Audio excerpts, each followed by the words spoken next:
Day. Hotep, hey, this is Michael. I'm Hotep, founder of the African History Network, host of the African History Network show. I'm a talk show host, researcher, lecturer, writer, and historian. So it is Tuesday, October 25th, 2022, and we are live. I wanted to come on for a few minutes and address this question that I hear often. And I'm preparing to teach a class here in a few minutes, another installment of our online class from the Civil War to the Civil Rights Movement and Black Power, 1865 to 1968. But there's a question that came. I was on the Tammy Mack Business of Being Black show on the Fox Soul TV network, and we discussed. Is it time for Black people to get over slavery? Is it time for Black people to get over slavery? And I was on the panel were two Black conservatives who were largely ignorant of history. And one of them made the statement that African Americans should not get reparations because there were African Americans who owned slaves. Okay. And I hear this this statement oftentimes, but the proper historical context is not given when people make that argument. Okay. So I want to address some of that right now and give you some information about our online class that takes place on Tuesday, 7 p.m. Eastern Standard Time, from the Civil War to the Civil Rights Movement and Black Power, 1865 to 1968. All right, share this broadcast on your social media platforms. Invite your friends to tune in also. Okay, so there's a really good article from Dr. Henry Louis Gates Jr. And I'm not a big fan of Gates. I have read a couple of his books. I watch his documentaries. He does do some good research, but some of his information dealing with the transatlantic slave trade is wrong. Okay, but there was a good article that he wrote for the root.com. It came out March 4th, 2013, called "The Black People Own Slaves." The Black People Own Slaves. And it goes deep into this history, and it's talking about here in the United States. It goes deep into this history, and it deals with a context that is oftentimes left out of the conversation. Okay, so it's a long article, but for the sake of time, I want to focus in on the research from Dr. Carter G. Woodson, who wrote the Miseducation of the Negro in 1930. And he co-founded the Association for the Study of Negro Life and History in September 1915. And in 1926, he created Negro History Week, which later became Black History Month in 1976. Okay. So Gates talks about one of the most vexing questions in African American history is whether free African Americans themselves own slaves, whether free African Americans themselves own slaves.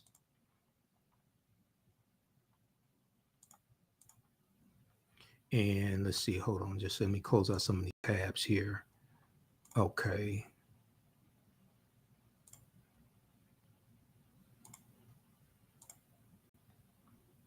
Just a second. Okay. Whether free African Americans own slaves. The short answer to this question, as you might suspect, is yes, of course. Some free Black people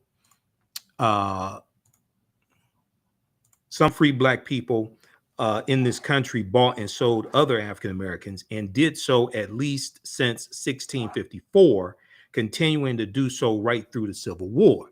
So Civil War is 1861 to 1865. And we deal a lot with the Civil War in the class that I teach, okay? The class I teach on Tuesdays. All right, so at least since 1654, continuing right through the Civil War. For me, the really fascinating question about Black slave owning are how many Black masters were involved, how many Black masters were involved, how many slaves did their own, how many slaves did they own, and why did they own slaves? Okay, so this gets left out of the conversation oftentimes. how many slaves did they own? How many African American slave owners were there? And why did they own slaves? Okay.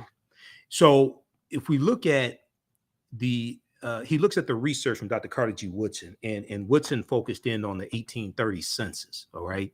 The answers to these questions are complex. The answers to these questions are complex. And historians have been arguing for some time over whether free African Americans purchased family members, whether free African Americans purchased family members in order to protect them, motivated on the one hand by benevolence and philanthropy, as historian Dr. Carter G. Woodson put it, or whether, on the other hand, they purchased other people, quote unquote, as an act of exploitation,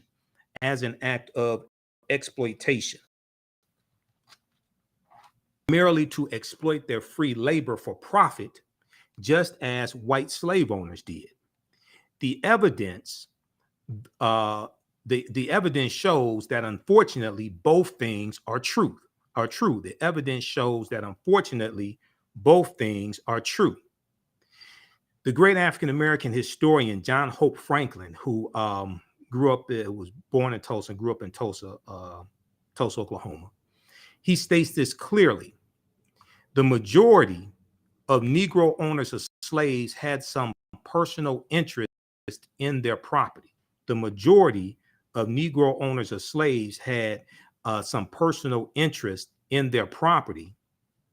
But he admits there were instances, however, in which free Negroes had a real economic interest in the institution of slavery and held slave owners in order to improve their economic status. Okay, so just like all people, African Americans have had collaborators, African Americans have had traitors. Okay, just like all people.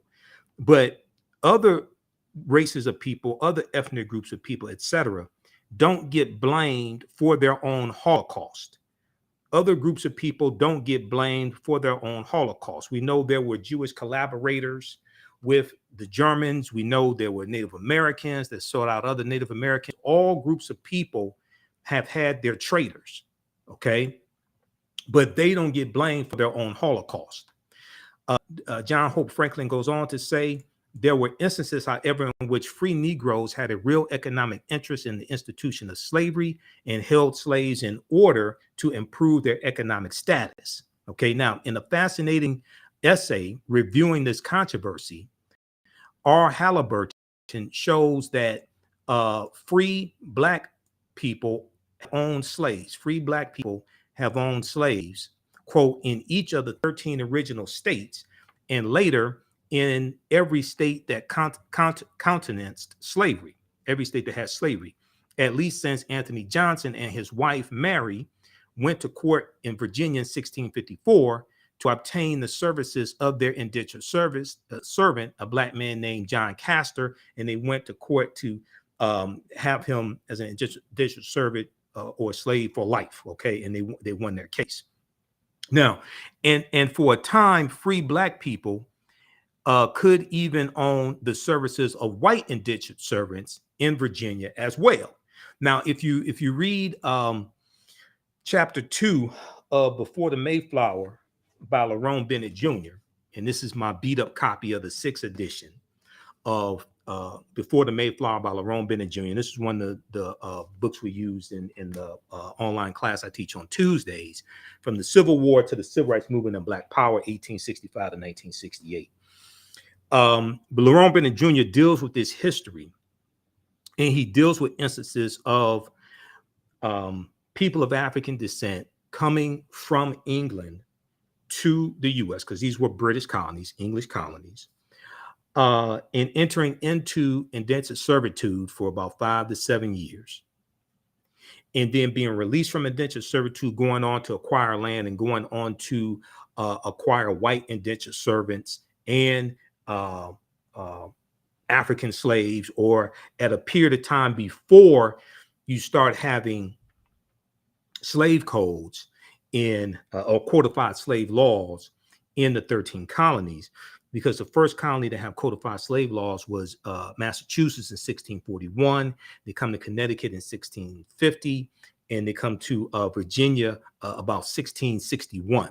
So different colonies are having codified slave laws instituted at different times. It was not a situation where all the colonies had the same implemented all the slave laws, slave codes all at the same time. No, it happens, it's staggered. Okay. And when those 20 and odd Africans or 20 and odd Negroes coming to Point Comfort, August 20th, 1619, codified slave laws don't exist in any of the 13 British colonies, which would later become the United States. They're going to be put into a form of indentured servitude and released after maybe about 5 or 7 years or so. Okay, some sources may say 3 to 5 years. All right, now, so let's go back to this here. Free blacks owned slaves in Boston in 1724 and in Connecticut by 1783. By 1790, the year the first census was taken, after the Philadelphia Convention, 1787, when you had the Constitution drafted and voted on, by 1790, 48 people in the state of Maryland owned 143 slaves. One particularly notorious Black Maryland farmer named Nat Butler, quote, regularly purchased and sold Negroes for the Southern trade, R. Halliburton wrote. Okay, perhaps insidious or desperate attempt to defend the right of Black people to own slaves was the statement made on the eve of the Civil War by a group of free people of color in New Orleans, offering their services to the Confederacy, in part because they were fearful of their own enslavement. Quote, the free colored population, native of Louisiana, own slaves, and they are dearly attached to their native land. And they are ready to shed their blood for her defense. They have no sympathy for abolitionism, no love for the North, but they have plenty for Louisiana. They will fight for her in 1861 as they fought to defend New Orleans from the British in 1814 to 1815, which was the War of 1812, which was 1812 to 1814. And this was the second war between the U.S. and Great Britain. Okay, first war, American Revolutionary War, 1775 to 1783. Then you have the War of 1812 to 1814. Okay, so these guys, to put it bluntly, opportunists par excellence, as Noah Andre Trudeau and James G. Hollingsworth Jr. explained. Once the war broke out, some of these Black men formed 14 companies of militia composed of 440 men and were organized by the governor in May of 1861 into the Native Guards Louisiana, swearing to fight to defend the Confederacy. Although given no combat role, the Native Guard of Louisiana, the Native Guards Louisiana, reaching a peak of 1,000 volunteers, became the first Civil War unit to appoint Black officers. So what's happening here now, Louisiana was the state that probably had the most African-American slave owners. And a lot of this had to do with the history of Louisiana and a lot of biracial people of African descent in Louisiana. Okay, because Louisiana was French territory, became part of the United States because of the Louisiana Territory became part of the United States because of the Louisiana Purchase of 1803, where the U.S. gets 828,000 square miles of land for less than 3 cents an acre from France. Okay, and one of the driving forces of the Louisiana Purchase was France was fighting against the Haitians in Haiti with the Haitian Revolution, 1791 to 1803. And France is almost going bankrupt fighting this war, and they're trying to raise money. Okay, so they sell this land here in the U.S. in the middle of basically what's the U.S. They sell that land for $15 million. Okay, to the U.S. in 1803. All right, so you're going to have African American slave owners in New Orleans, especially, who, when the Civil War breaks out, they fight on behalf of the Confederacy to maintain slavery because they own slaves, one, and then you're going to have some who fight who don't own slaves because they fear for their safety as well. They fear what's going to happen. Are they going to be enslaved? What have you? Okay, this is what's being explained here. All right, now when New Orleans fell in late April 1862 to the Union during the Civil War, about 10% of those men, not missing a beat, now formed the Native Guard Corps d'Afrique to defend the Union.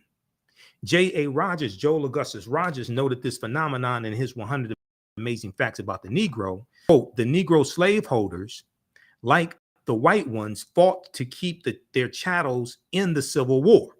Okay, the Negro slaveholders, like the white ones, fought to keep their chattels in the Civil War. J.A. Rogers also notes that some African-American men, including those in New Orleans, at the outbreak of the war, quote, fought to perpetuate slavery, end quote, fought to perpetuate slavery. Okay, so how many, now this is an extremely important part here. And when this topic came up on the Tammy Mack show, The Business of Being Black on the Fox Soul TV network, that show was on October 3rd. I think that was a Monday. Okay, so that was earlier this month. That was Monday, October 3rd. I addressed it a little bit, but I said I'll deal with this more in depth on my show, on my platform, things like this, because I think we have 4 segments. We'll do 4 or 5 segments. They were about 12 minutes each, something like that. So I'm limited on what I can get into.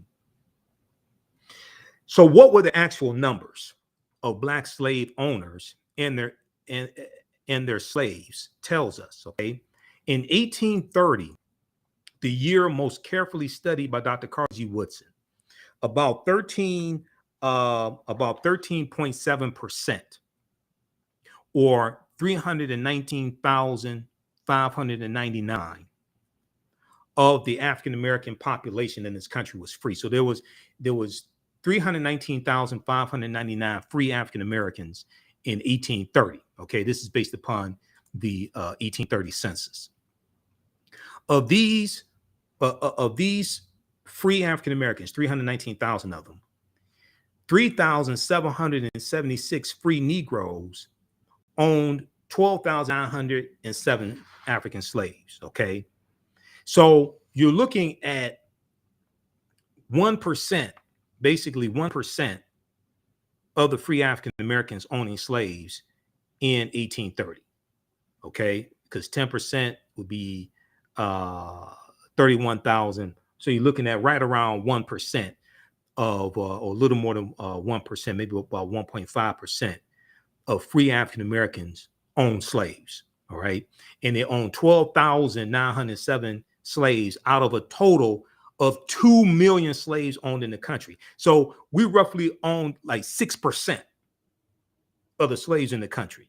Okay, now this is so what came up on the show is that you had one of these Black conservatives who said that African Americans should not get reparations because there were African Americans that owned slaves. In 1830, we owned 6% of the slaves in this country. Europeans own 90%. Native Americans own probably about 4%, the Choctaw, Chickasaw, Creek, Cherokee, and Seminole Indians. And this is something that we talked about last week in our Tuesday class. We'll talk about some more in class today, okay? So I'm going to get deeper into this for a few more minutes. We're going to post the information for, you can register for today's class also.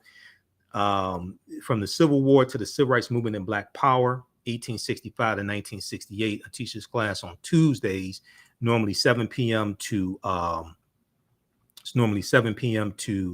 about 9 p.m. Eastern Standard Time. We're going to start a little later today. Then on Wednesdays, I teach from the Civil War to the Wednesdays. I teach ancient Kemet, the Moors, and the Ma'afa, understanding the transatlantic slave trade, what they didn't teach you in school. So when you go to our website, theafricanhistorynetwork.com, or click on the link that I posted here, when you scroll down the page, you'll see the information for the online classes. They're on sale $80, regularly $130. And we have a bundle pack where you get both courses for $130. Just click right here, register here. Okay. All right. And we do the sessions live. All the sessions are archived and recorded. You can go back and watch the class anytime. Even after the class is over with, you can, a year from now, 2 years from now, you'll still have full access to the class. You can go back and watch the whole thing. Okay. All right.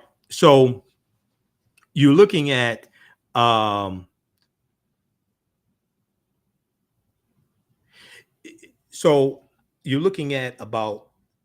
African Americans owning about 6% of the slaves in 1830. Okay, we own 12,907 out of 2 million.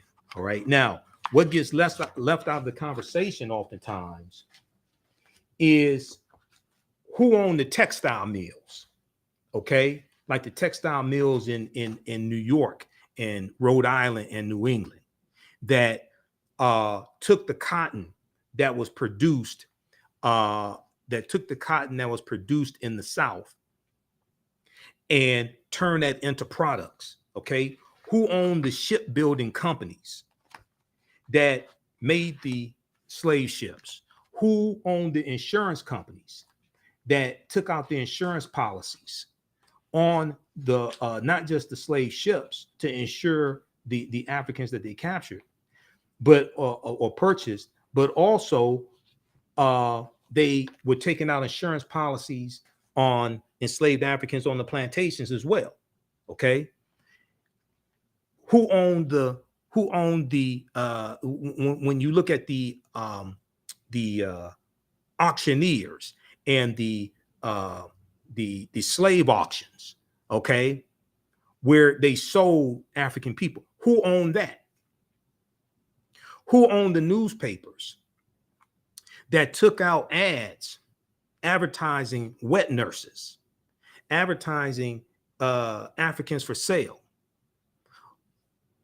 And also they took out ads to announcing runaway slaves to recapture runaway slaves. Who owned the newspapers that profited from that? Okay. And then we look at these products that are being produced that are traded on Wall Street. Okay. The coffee, the sugar cane, tobacco, because the 5 major crops that were produced were tobacco, coffee, sugar cane, cotton, and rice. These were all produced by African slaves in this country. That adds to the GDP, that fuels the economy. So a lot of times I hear people say, well, my ancestors didn't own slaves, so I shouldn't have to pay reparations. Number one, nobody asked you if your ancestors owned slaves. Nobody asked you that question. We're talking about understanding a history of what happened and repairing the damage of a legacy of slavery, 246 years of slavery, Jim Crow segregation, housing discrimination, the laws and policies put in place to maldistribute wealth, power, and resources in this country. Nobody asked you if your ancestors owned slaves. So that's a non-factor when you actually understand this history. Okay. All right. Let's continue. How's everybody doing? Give us a thumbs up, give us a heart, give us a like on this broadcast. And there's an article that I was looking for that that I dealt with last week in class. And let me see, where the hell is that? It is one dealing with There's one dealing with the South. Let me try to find that here quickly. I meant to pull that up. I got so many. Oh, okay, let's continue here.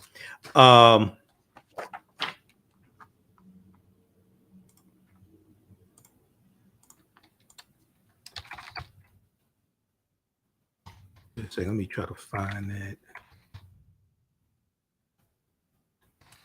It was one from history.com that dealt with the Southern economy, but okay. All right, now. Okay, so 3,776 free Negroes owned 12,907 slaves out of a total of 2 million. All right. 2 million slaves owned in the entire United States. So the numbers of slaves owned by African people, the numbers of slaves owned by Black people overall was quite small by comparison with the numbers owned by white people. Now, this is a nuance that the Black conservatives don't bring up, and the Candace Owens and the Larry Elders and things like this. They won't talk about how the number of African slaves that African people own was minuscule to what white people own. They won't get into that. In his essay, The Known World of Free Black Slaveholders, Thomas J. Presley, using Dr. Carter G. Woodson's statistics, calculated that about 1% of these Black slave owners in 1830 owned between 20 and 84 slaves. About 1% owned between 20 and 84 slaves. Okay. 172 of these Black slave owners, or about 4%, owned between 10 and 19 slaves. And 3,550, or about 94%, owned between 1 and 9 slaves. So 94% in 1830, 94% of the 3,776 Black slave owners, 94% owned between 1 and 9 slaves. The most important part here is that 42% of them, 42% of that 3,776 own just one slave. 42% own just one slave.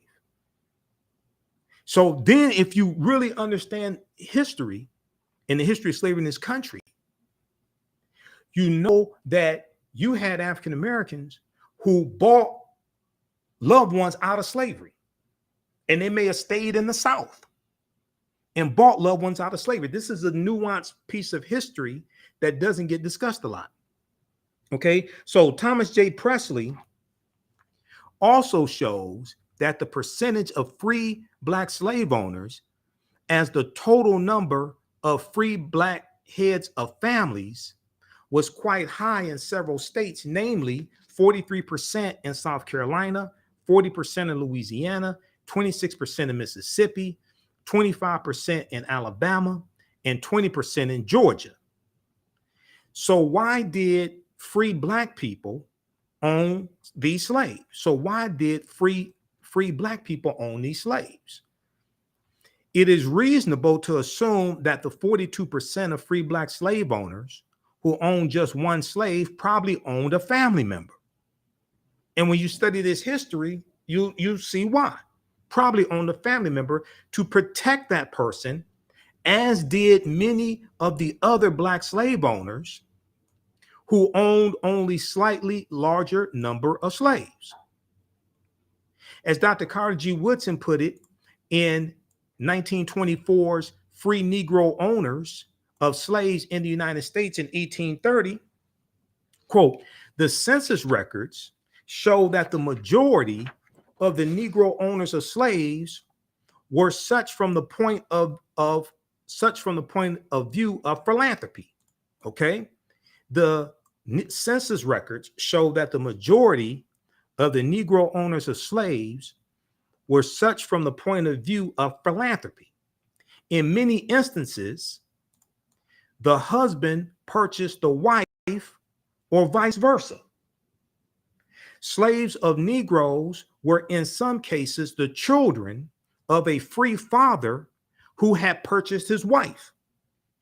If he did not thereafter emancipate the mother, as so many such husbands failed to do, his own children were born his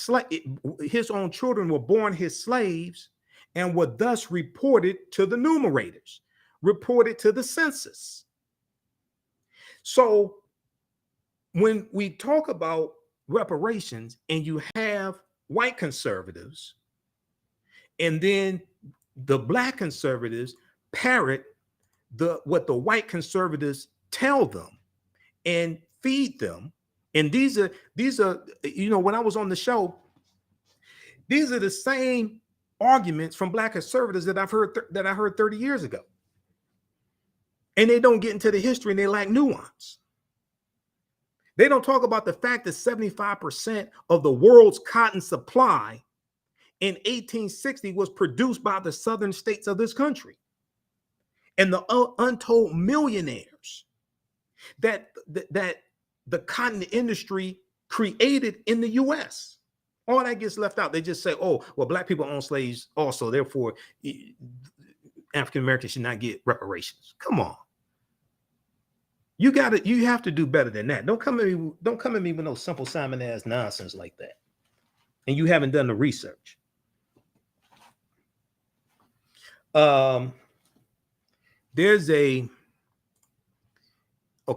Give us a thumbs up, give us a heart, give us a like on this broadcast. And there's another article I was trying to find. Then I got to jump off of here and teach this class. So stand by. Who still needs to register for the online course I teach on Tuesdays, from the Civil War to the Civil Rights Movement and Black Power, 1865 to 1968. We'll post a link here again for that. And I want to show you this article briefly. This is a really good one from history.com. History.com is the official website of the History Channel. And I've got so many articles. I got thousands of them. I was just reading this article early a couple of days ago, and I don't know where the hell I put it. Oh, I think it's here in this stack here. Dealing with myths about slavery. I think it's here in this stack. Okay, just a second.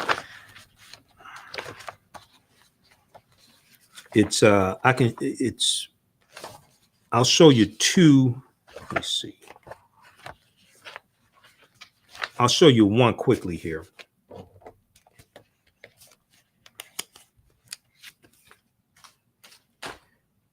Okay, how y'all like this type of information? And let me try to pull this up.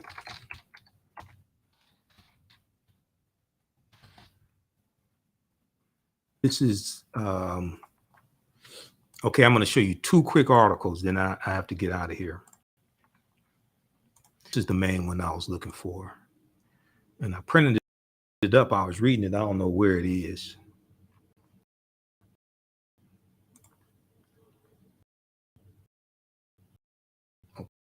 Okay, because this is like, okay, so just give you probably about 8 inches high.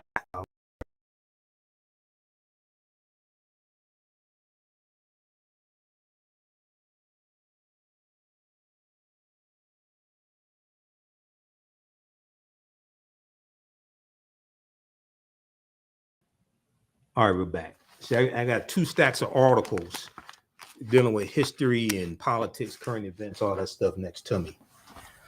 And then this is for my Tuesday night class. This is one of the binders with the curriculum, the articles, all that stuff that I teach from. This is one of them. They're actually 2 binders like that with information, because we go throughout history and we look at history chronologically, basically from 1800 through 1968. We're really it's about right about 1970. So that 170-year period of history. If we look at briefly here, this article right here, how slavery became the economic engine of the South. How slavery became the economic engine of the South. Slavery was so profitable, it sprouted more millionaires per capita in the Mississippi River Valley than anywhere else in the nation. So Black conservatives don't talk about stuff like this. And the white conservatives and the white benefactors, they're white benefactors, and the ones that finance them won't let them talk about stuff like this, to be quite honest with you. With cash crops of tobacco, cotton, and sugarcane, America's southern states became the economic engine of the burgeoning nation.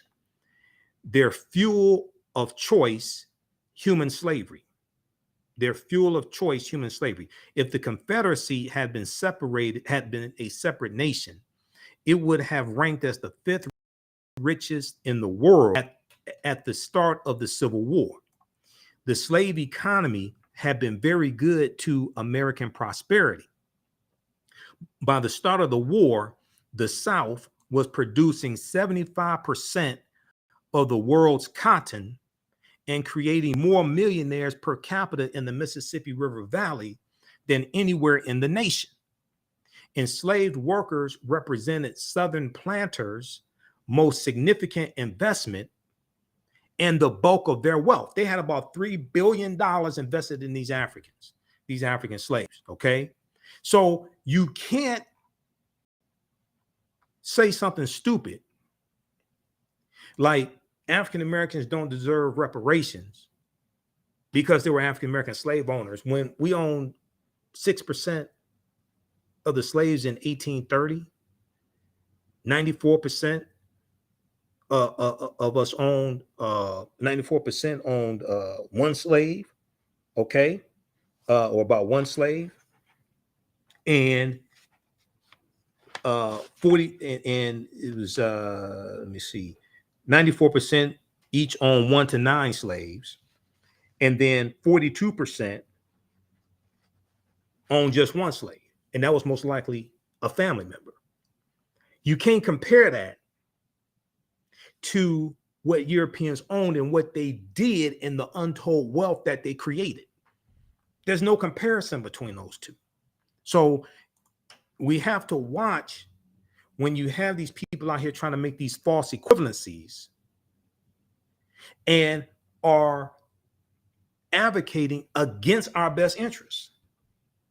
By the start of the war, the South was producing 75% of the world's cotton supply and creating more millionaires per capita in the Mississippi River Valley than anywhere in the nation. Enslaved workers represented Southern planters' most significant investment and the bulk of their wealth. So it goes on to talk about an economy based upon slavery, things like this, okay? By 1680, the British economy improved and more jobs became available in Britain. During this time, slavery had become a morally, legally, and socially acceptable institution in the colonies. As the number of European laborers coming to the colonies dwindled, enslaving Africans became a commercial necessity and more widely accepted, okay? So read this piece article here, and we deal with this in the class also. How slavery became the economic engine of the South. Okay, this is from history.com, which is the official website of the History Channel. So this is the History Channel even telling you this. This is the History Channel breaking this stuff down, okay? And then lastly, if we look at this article, this other article here, the hidden links between slavery and Wall Street.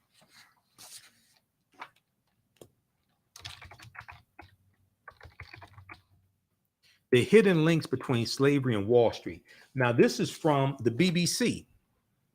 This is a British news source, okay?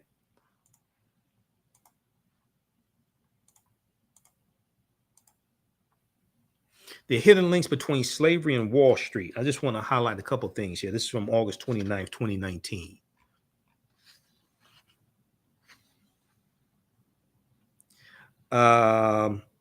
If we scroll down here, let's see. By some estimates, where is this here?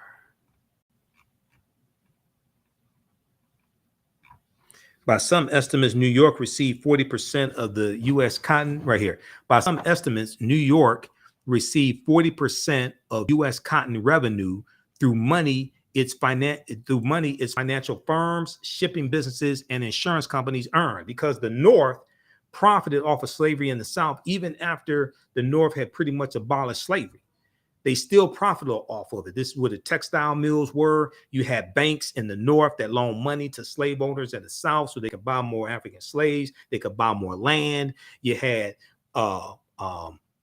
banks that owned money to corporations so they could expand and set up more cotton mills and different things like this. Buy more ships, whatever it was. Okay.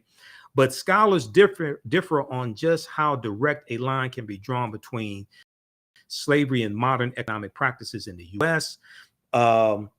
People in non-slave areas, Britain and free United States, routinely did business with slave owners and slave commerce, says Gavin Wright, professor emeritus of economic history at Stanford University. Okay, but he says the uniqueness of slavery's economic contribution has been exaggerated by some. Slavery thrived under colonial rule. British and Dutch settlers relied on enslaved African people to help establish farms and build the new towns and cities that would eventually become the United States. Because we know there were the Dutch were here also, and the Dutch, actually the Dutch colony of New Amsterdam, about 1627, they forced those enslaved Africans to build a wall in that colony to ward off Native Americans. And the colony of New Amsterdam later becomes the British colony of New York. And the wall that those Africans built is where Wall Street in New York City gets its name from. That's the wall that African people built. And right there in New York City, they traded enslaved Africans in that they would have a auction section. They would there where Wall Street is, they would trade enslaved Africans there also. Now, enslaved people were brought to work on cotton, sugar, and tobacco plantations, and tobacco was the big in the U.S. Tobacco was the big cash crop before cotton became the big cash crop. Cotton largely is going to become the big cash crop after 1794, after the cotton gin is created by Eli Whitney, and it drastically reduces the labor cost of producing cotton and makes it much easier to produce cotton, which then increases the need for enslaved Africans, okay, to plant the cotton. Now, the crops they grew were sent to Europe, okay? The crops that were grown in the U.S., especially in the South, are going to be sent to Europe to be turned into finished products. Those finished products were used to fund trips to Africa to obtain more African slaves, more Africans to become slaves, who were then trafficked back to America. The triangular trade route was profitable for investors. To raise the money to start many future plantation owners, to raise the money to start, many future plantation owners turned to capital markets in London, England, selling debt that was used to purchase boats, goods, and eventually purchase African people. Okay, so read this piece here. Then they go on and talk about the banks. In 2005, J.P. Morgan Chase, currently the biggest bank in the U.S., admitted that two of its subsidiaries, Citizens Bank and Canal Bank in Louisiana accepted enslaved people as collateral for loans. If plantation owners defaulted on loan payments to the banks took ownership of these African slaves.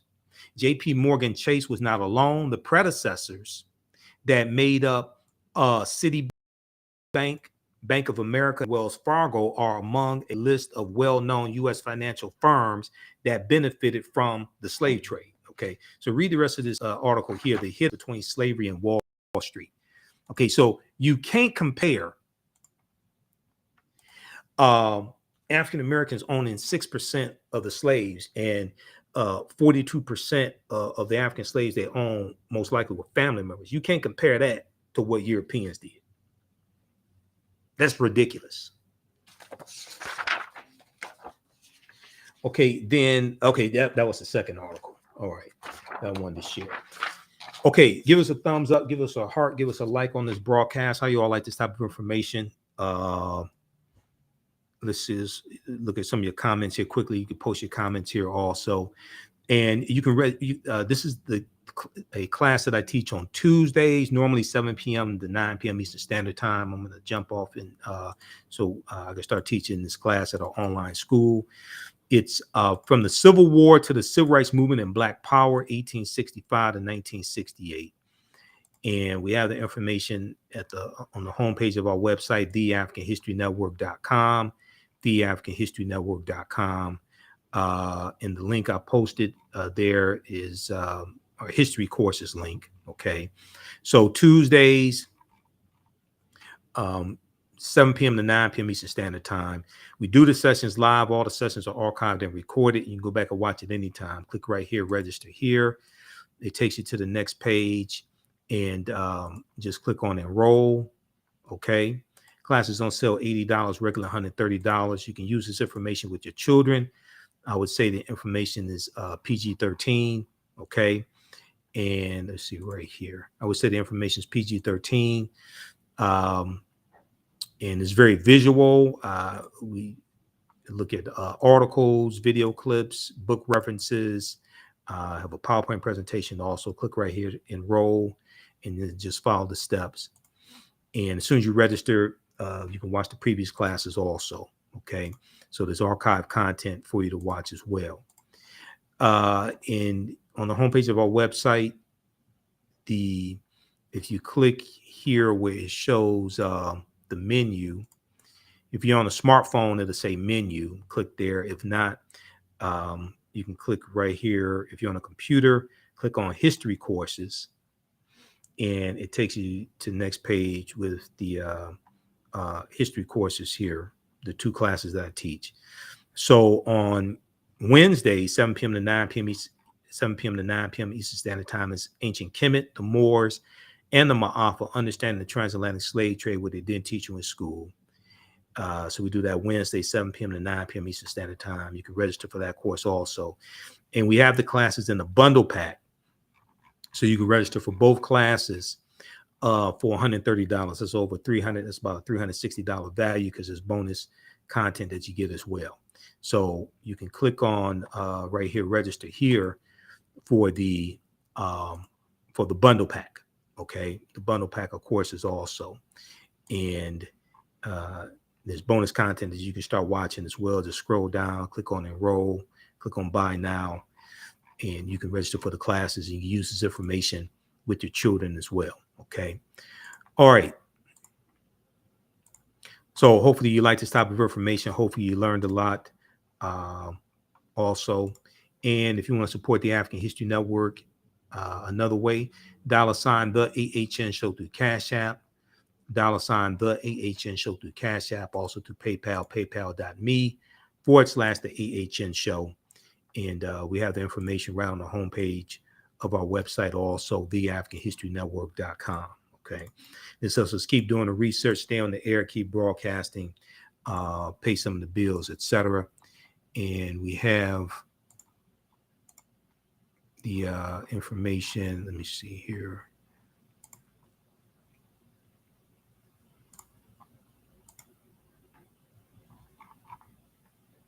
We have the information around the homepage of the website also. Let me see here. Where is it?